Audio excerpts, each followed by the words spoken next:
Bonsoir chers fidèles abonnés de l'Alliance TV. Là aujourd'hui je voulais un peu vous présenter les grands créateurs qui est derrière le costard que vous avez vu, le, le léopard maître pour entrer à Houston, donc aux États-Unis, pour aller débuter la Coupe du Monde. Donc voilà, les créateurs est là. Nous ne devons pas seulement élever les créateurs ou soit je veux dire les couturiers, les internationaux que nous connaissons. Donc, mais nous devons savoir qu'il y a des Congolais qui ont vraiment du talent.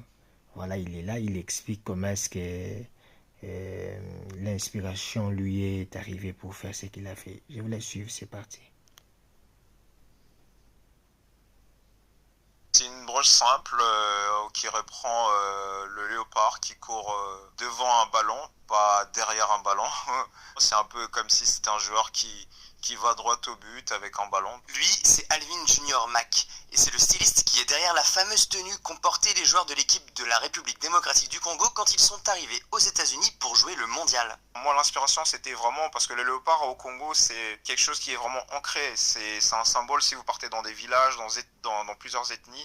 C'est un symbole de force, de pouvoir, de hargne, de résilience, de bravoure. C'est quelque chose qui est très très profond dans la culture congolaise. Tout le monde parle de cette tenue. Comment vous vivez ça, vous, personnellement? En fait, c'est un sentiment bizarre, unique, étrange. Enfin, c'est plusieurs sentiments d'un coup. Mais en tout cas, c'est une très très très grande fierté. Je suis très honoré.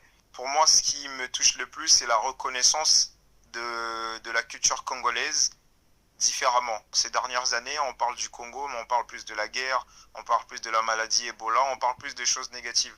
Là, pour une fois, on parle de quelque chose de positif. Le buzz, tout ça là, c'est bien, mais moi, ce que je veux mettre en avant, c'est ça. Voilà au Congo ce qu'il y a. Les tenues que vous voyez aujourd'hui, ce sont 4 victimes de conflits armés qui ont participé à la création de ces tenues. En fait, c'est des victimes du conflit armé à l'est du Congo. On leur a donné une formation pendant plusieurs semaines. Ce qui me rend le plus fier, c'est de savoir ces personnes-là aujourd'hui se sentent beaucoup mieux, ont une forme de reconnaissance et une forme de valorisation à travers ces projets. Je suis extrêmement fier de cela. Très vite, j'ai compris que j'avais envie d'entreprendre dans quelque chose qui me passionnait. Et la mode s'est avérée quelque chose qui m'a toujours passionné. Je suis né au Congo et j'ai vécu dans un quartier qu'on appelle Matongé. En fait, c'est un quartier où presque tous les week-ends, il y a les parades de mode.